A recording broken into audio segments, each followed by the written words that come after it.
보통 혈당 스파이크 하시면 식곤증이 온다, 잠이 온다, 당뇨의 전조다, 복부 비만을 만든다 이렇게 생각하시는 분들이 많으실 겁니다. WHO와 서울시가 권고하는 1일 당분 섭취량은 50g입니다. 한국인의 1일 당분 공급량은 이미 80년대에 이 50g을 넘어섰고 지금 현재는 130g 이상이 공급되고 있는 것으로 추산되고 있습니다.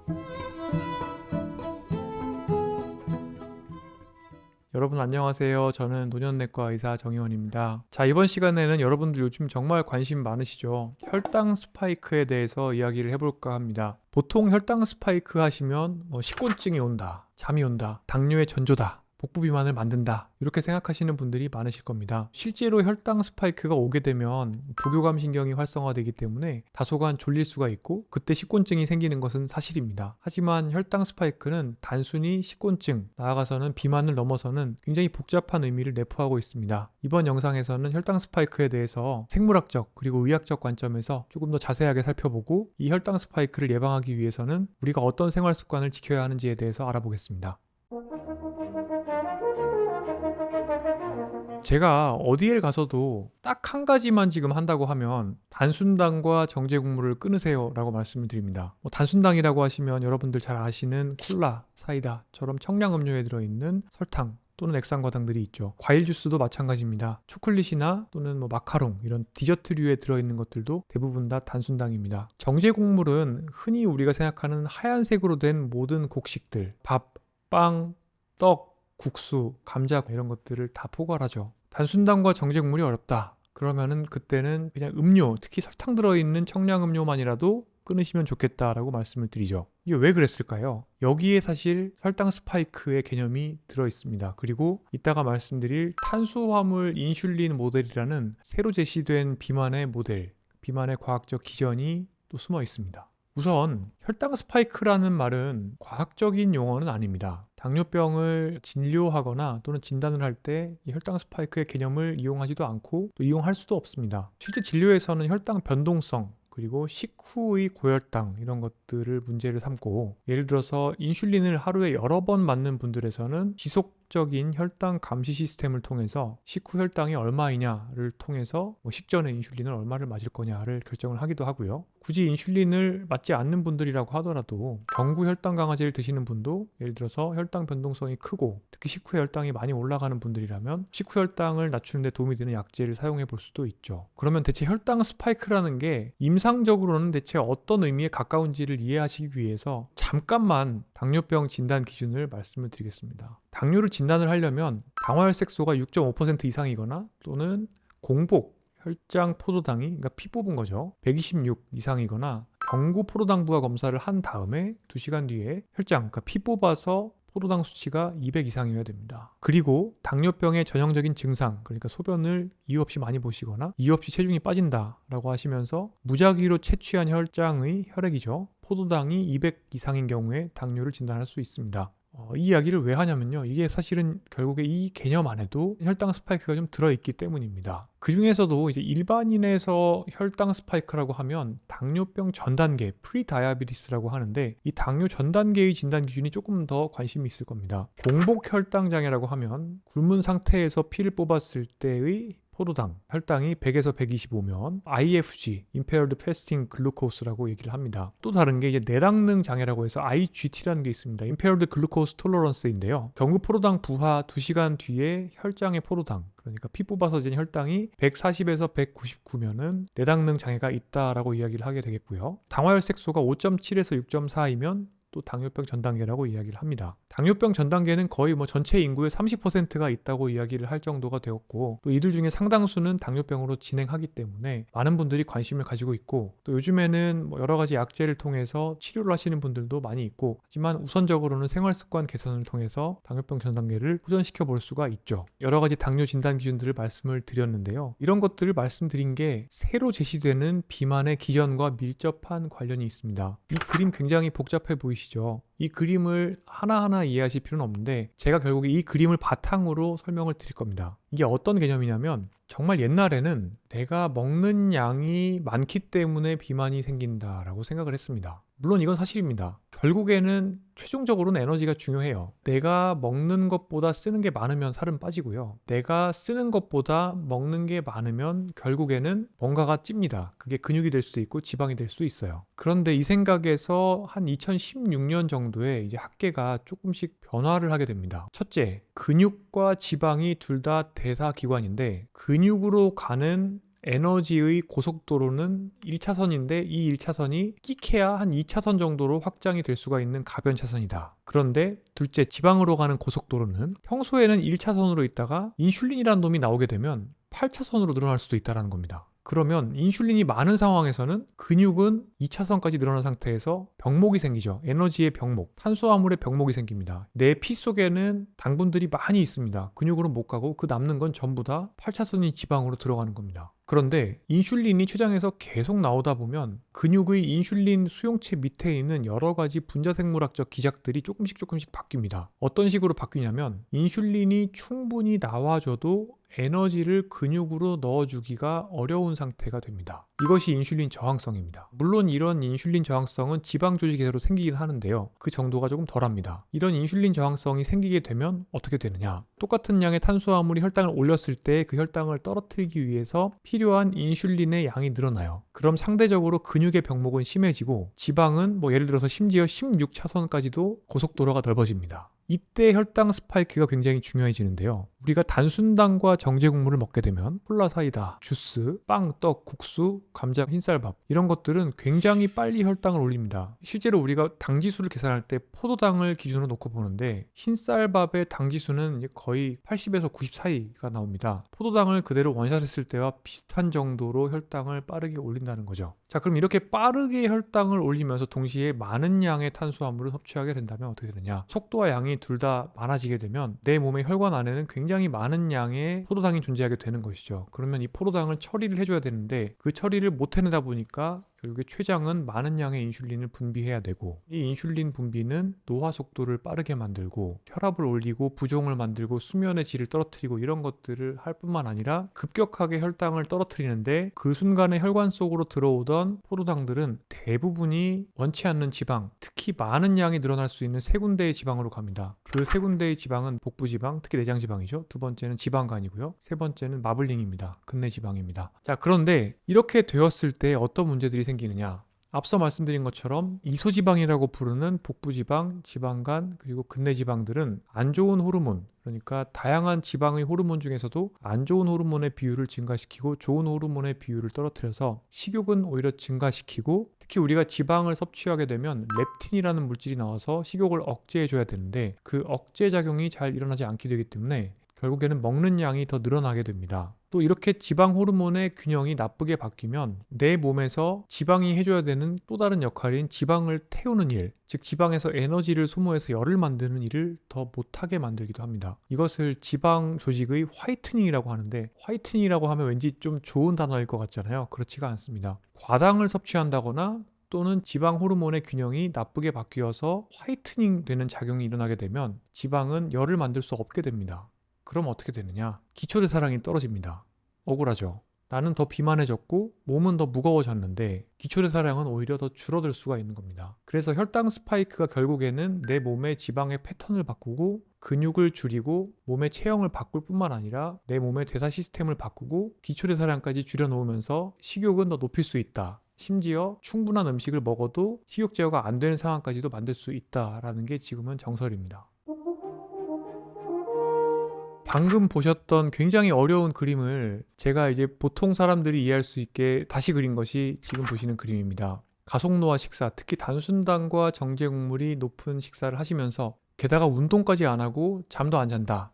그러면 내 몸의 근육이 건강하게 가지고 갈 수 있는 에너지의 부분이 줄어듭니다. 그것이 지금 보시는 그래프에 있는 가로로 되어 있는 점선이죠. 이 점선이 줄어든 상태에서 가속노화 식사를 하시면 혈당 스파이크가 생기고 그 혈당 스파이크 이후에 인슐린 분비에 의해서 혈당이 푹 또 떨어집니다. 그렇게 떨어지게 되면 저혈당 상태에서는 식욕 촉진 호르몬인 그렐린과 스트레스 호르몬인 코르티솔이 분비가 되게 되고, 결국에 점심때 우리가 짜장면 곱빼기에 콜라를 한 잔 하게 되면 한 3시 정도가 되면은 굉장히 배가 고플 수밖에 없는 겁니다. 그리고 그 배고픔은 내 전두엽이 억누를 수가 없는 정도의 배고픔이기 때문에 결국에 우리는 팬트리에 가서 무언가 맛있는 것을 먹게 되는 것이죠. 그런데 이런 상황이 악순환이 되면서 운동도 안 하고 술 담배도 하고 스트레스도 많이 받고 잠도 안 자면 근육이 가지고 갈 수 있는 에너지의 점선은 점점 아래로 내려가죠. 한편 점점 인슐린 저항성이 심해지니까 혈당 스파이크의 위로 올라가는 높이도 커집니다. 당연히 췌장에서는 더 많은 양의 인슐린이 나오게 되고 혈당 감소의 폭도 더 커지게 되고, 저혈당 상황이 심해지니까 그때 스트레스 호르몬도 더 많이 나오게 되고, 해로운 지방 조직들에서는 염증 물질들도 많이 나오는 거죠. 또 한편으로는 혈당이 떨어질 때는 스트레스 호르몬이 나오니까 그 스트레스 호르몬도 뇌에도 안 좋은 영향을 주죠. 혈당이 매우 높게 오른 상태에서는 부교감 신경이 활성화되면서 약간의 브레인 포그 상태가 올 수 있습니다. 이때 보통은 식곤증을 경험하시죠. 그러다가 이제 혈당이 떨어지게 되면 갑자기 잠이 깨면서 식욕이 또 생기는 거고요. 이렇게 많은 양의 인슐린이 분비되면 우리 몸에는 부종이 생기게 되고, 이 부종은 수면의 질을 떨어뜨리고요. 수면의 질이 떨어지면 다음날 스트레스 호르몬이 증가되므로 다음날의 식습관은 더욱 나빠지게 됩니다. 결국 가속노화 식사는 가속노화 식사를 부르는 악순환을 만들고, 혈당 스파이크가 반복되게 되면서 체성분과 체형이 바뀌게 되고 내 몸의 대사 시스템과 심지어 두뇌의 기능까지 바뀌게 되면서 결국 생활 습관은 안 좋은 악순환이 생기게 되는 것입니다. 그래서 최근에는 알츠하이머병이 제3형 당뇨병이다라고 이야기를 많이 합니다. 혈당 스파이크가 생기게 됐을 때 유리지방산이라는 것들이 만들어지는데, 이 유리지방산은 염증을 만들기도 하고요. 또 산화적 스트레스를 만들기도 합니다. 혈당이 너무 높으면 여러 가지 단백질이 마치 고기가 탄 것처럼 탄수화물로 덮이게 됩니다. 이런 변화 때문에 실제로 뇌는 굉장히 스트레스를 많이 받게 되고, 그 상황에서 아밀로이드 베타가 빠르게 생성되고, 한편으로 이 아밀로이드 베타는 자는 동안 제거가 돼야 되는데 수면의 질이 떨어지기 때문에 잘 제거가 되지 않으면 정말 여러 가지 콤보를 동시에 맞고 뇌는 굉장히 빠르게 노화가 되는 거죠. 그래서 가속노화 식사를 하면 치매가 빨리 온다라고 이야기를 하고, 최근에는 알츠하이머병이 아예 제3형 당뇨병이라고까지 이야기를 하는 겁니다. 참고로 제1형 당뇨병은 실제로 췌장에서 인슐린을 분비하지 못해서 생기는 당뇨병이고요. 제2형 당뇨병은 인슐린 저항성이 누적되어서 발생하는 당뇨병이죠. 지금까지 말씀드린 내용을 다 종합을 하면요, 가속노화 식사, 정제 탄수화물이 많고 포화지방이 많고 짜고 기름진 이런 식사를 하게 되면 결국에 내 몸의 스트레스 호르몬 시스템이 망가지게 되고, 이런 것들은 실제로 아밀로이드 베타, 뇌에 독이 쌓이는 속도를 빠르게 만들고, 또 한편으로는 수면 장애를 만들고, 이 모든 변화는 결국에 뇌의 기능을 떨어뜨리고 더 빠른 알츠하이머병의 발병을 일으키게 되는 것이죠. 사실 우리가 혈당 스파이크 이야기할 때 비만 또는 다이어트 고민을 많이 하시지만, 실제로 우리가 걱정해야 되는 것은 나의 삶의 질, 스트레스, 내 뇌의 기능, 인지 기능, 치매, 이런 것들이 다 연관되어 있다는 겁니다. 그리고 이런 것들이 장기적으로는 훨씬 더 중요할 수가 있습니다. 그래서 이런 것들을 보시면 여러분들이 이제 저한테 악플 다실 때 네가 먹으라는 거 먹다가는 화병 걸려 죽겠다 이렇게 말씀을 하시는데, 사실은 그 말이 틀렸다는 겁니다. 왜냐하면 케이크를 드신다거나 마카롱을 드신다거나 콜라를 드시면 스트레스가 풀리지 않고 사실은 내 몸에는 스트레스 호르몬이 더 늘어나고요. 그렇게 스트레스 호르몬이 늘어나면 또 수면의 질이 떨어지기 때문에 다음날 스트레스 호르몬은 더 늘어납니다. 반대로 제가 말씀드리는 저속노화 식단을 하시게 되시면 당장은 맛은 없어 보이지만 장기적으로는 스트레스 호르몬이 줄어들고 결국에는 스트레스가 풀리는 식사가 되는 겁니다. 이것을 이해를 하시면 저한테 악플을 조금이라도 덜 다실 수 있을 겁니다.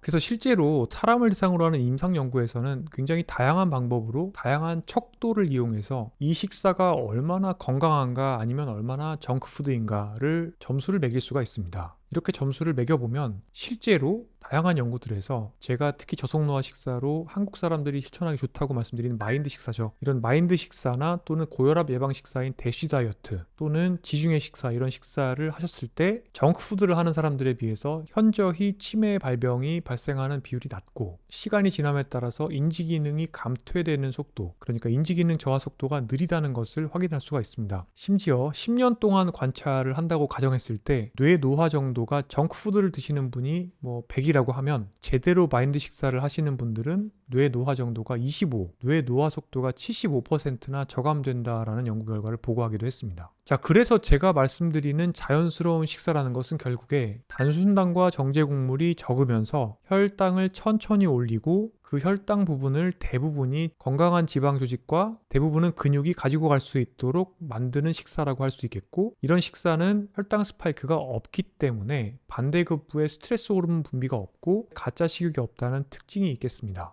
자, 혈당 곡선을 평탄화하게 하는 방법은 여러 가지가 있습니다. 첫 번째로는 인터넷에 계신 분들이 굉장히 좋아하는 절식, 간헐적 단식, 그리고 저탄고지, 극단적으로는 카니부어, 고기만 드시는 방법, 이런 것들도 있겠죠. 현실적으로 한국 사람들은 밥하고 반찬을 먹기 때문에 학생 식당을 드신다거나 직원 식당을 드신다고 했을 때 이와 같은 식습관을 유지하기는 굉장히 어렵습니다. 또 저탄고지, 특히 케톤 식이를 했을 때 이상 지질혈증이 장기적으로는 생긴다라는 보고가 있기 때문에 장기적인 안전성에 대해서는 아직까지는 확립이 되어 있지 않기 때문에 단기간 내가 체중을 빼기 위해서 저탄고지를 하는 것은 괜찮겠지만 장기적인 실천을 유지하는 것은 그렇게 추천드리고 싶지는 않습니다. 두 번째 방법이 당 흡수를 느리게 만드는 식사입니다. 노화를 느리게 만드는 식사의 대부분은 이 방법을 따르고 있습니다. 제가 앞서 말씀드렸던 마인드 식사도 있고요. 마인드 식사의 M에 해당하는 지중해 식사도 이 부류라고 할 수가 있고요. 또 블루존 시기도 여기에 해당합니다. 블루존이라고 하는 것은 전 세계에서 느리게 나이 들고 또 백세인이 많은 것으로 알려져 있는 5개의 지역을 일컫는데요. 이 지역의 식사들의 공통점이 결국에는 채소를 많이 먹고 또 콩을 많이 먹고 고기를 덜 먹고 단순당과 정제국물을 안 먹고 이런 것들이거든요. 자, 제가 그런데 이 영상의 맨 앞부분에서 정확하게 그리고 과학적으로 혈당 스파이크를 정의하는 것은 굉장히 어렵다고 말씀드렸는데요. 그 이유는 바로 이 당 처리 성능과도 관련이 있습니다. 당 처리 성능은 이 그림에서 점선으로 표시되어 있는, 즉 근육이 안전하게 그리고 해가 안 되는 방향으로 혈당을 처리해 갈 수 있는 부분을 의미하는데, 만약에 혈당이 어느 정도, 예를 들어서 식후에 내가 혈당이 20%가 올랐다라고 하더라도 근력 운동을 충분히 했고 또 규칙적으로 유산소 운동을 했고 스트레스 관리가 잘 되어 있고 잠을 잘 잔 상태라고 하면 사실은 그 혈당이 올랐을 때 대부분의 에너지가 잽싸게 근육으로 쏟아져 들어가게 됩니다. 그렇다고 하면 굳이 췌장은 인슐린을 분비할 필요가 없고 따라서 몸에 좋지 않은 세 곳의 지방으로 탄수화물이 많이 들어갈 필요도 없을 것입니다. 결국에는 그동안 제가 말씀드렸던 다양한 생활습관 요인들이 어떻게 유지되고 있느냐에 따라서 내가 어떤 음식을 먹었을 때 그 음식이 만드는 혈당 스파이크가 실제로 나한테 영향을 주느냐 안 주느냐도 결정이 될 수 있다는 거죠. 이런 것들 때문에 혈당 스파이크는 식후에 20 이상 오르는 것이 문제다, 이런 식으로 정의하기가 어렵다는 것입니다. 그래서 식후에 혈당 상승이 있더라도 지금 현재 내 몸속에 얼마나 근육과 그리고 건강한 지방 조직이 잘 살아있는가, 그리고 그동안 내가 일생 동안 누적시켜온 인슐린 저항성과 그 결과에 의한 대사 건강 상태가 얼만큼 멀쩡한가, 그리고 스트레스나 수면 등에 얼만큼 지금 현재 영향을 받고 있느냐, 이런 것들이 다 합쳐져서 지금 현재의 혈당 상승이 문제가 되는지 아닌지를 결정한다는 겁니다. 특히 제가 인간의 원리가 참 안 됐습니다라고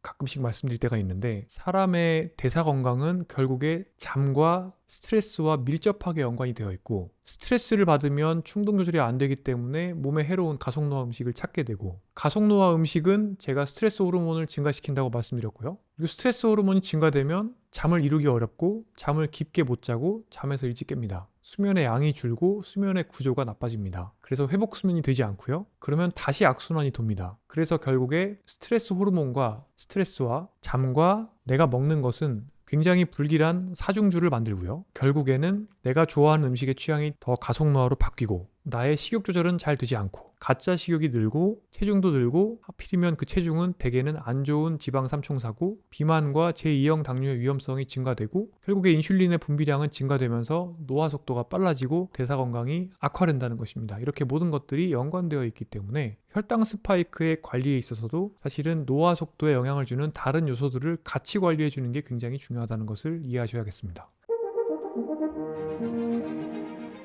자, 그런데 우리나라 사람들은 그나마 운이 좀 좋은 편이라고 할 수 있습니다. 왜냐하면 설탕은 과당과 포도당이 붙어 있는 겁니다. 액상과당은 그냥 과당 덩어리고요. 다행히도 우리나라 사람들이 먹는 설탕 콜라에는 설탕이 들어있습니다. 미국 사람들과 멕시코 사람들이 먹는 콜라에는 고과당 콘시럽이라고 하는 그야말로 액상과당이 들어갑니다. 액상과당은 조금 더 대사에 나쁜 영향들을 주는데요. 첫째, 주로 대사되는 장기가 간입니다. 그렇기 때문에 액상과당은 알코올만큼 나쁘다라고 이야기를 하는 것이죠. 액상과당을 먹게 되면 일단은 간이 그대로 소화를 하게 되면서 특히 지방간의 형태로 그 에너지를 저장시키려는 경향이 생기게 됩니다. 그렇기 때문에 미국에는 술을 안 먹어도 지방간이 있는 사람들이 그렇게 많은 겁니다. 과당은 근육 조직에도 지방이 쌓이게 만들고요. 그러니까 마블링을 만드는 겁니다. 여러분들이 마블링을 좋아하시지만 사실 근육에서는 마블링이 굉장히 해롭습니다. 근육의 인슐린 저항성을 악화시키고요. 과당은 우리 두뇌의 렙틴 저항성, 그러니까 똑같은 양의 음식을 먹어도 내가 식욕을 억제하는 능력이 떨어지게 만듭니다. 그래서 앞서 말씀드렸던 모든 악순환, 나는 더 비만해지고 있는데 내 몸에는 지방이 쌓이고 있는데 기초대사량은 줄고 식욕은 더 늘고 한편 근육에는 지방이 끼이기 때문에 신체 기능은 더 떨어지고 내 몸에 염증은 늘고 염증이 늘면서 근육은 더 녹아나게 되고 이런 악순환을 굉장히 2배속, 3배속으로 돌리는데 과당이 굉장히 안 좋은 영향을 준다라고 볼 수 있겠습니다. 그렇기 때문에 과일 주스라든지 또는 과일을 갈아서 드시는 것들도 결국에는 우리 몸에 안 좋을 수 있다고 말씀을 드리는 거고요. 이게 왜 그러냐면 과일을 째로 드시게 되면 그 과일 안에 물도 많고 섬유질도 많고 그렇기 때문에 그 과일에 있는 과당이 굉장히 천천히 흡수될 수 있도록 도움을 많이 줍니다. 하지만 그 과일을 착즙을 해서 즙을 만들어서 또는 주스 형태를 만들어서 드시게 되면 결국엔 액상과당을 드시는 것과 완전히 동일해지기 때문에 대사 건강이 나빠질 수 있습니다. 실제로 제 환자분들 중에 이유 없이 간 기능 수치가 나빠지거나 또는 당화혈색소 3개월 동안의 평균 혈당 수치가 나빠져서 오시는 분들 여쭤보면 최근 3개월 동안 아침을 착즙 주스로 드시기 시작했다. 디톡스 주스를 드셨다 라고 하시는 분들이 꽤 있습니다. 이럴 때 다시 그 아침을 저는 어떻게 드시라고 말씀드리냐면 과일은 째로 드시고 채소와 함께 드시고 또 충분한 단백질과 함께 드시는 게 좋습니다 라고 말씀을 드리고요. 그렇게 생활 습관을 다시 교정하게 되면 대개는 경도의 지방간이나 또는 간 수치 이상 또는 일시적으로 나빠졌던 당화혈색소는 다시 개선되는 것을 확인할 수 있습니다.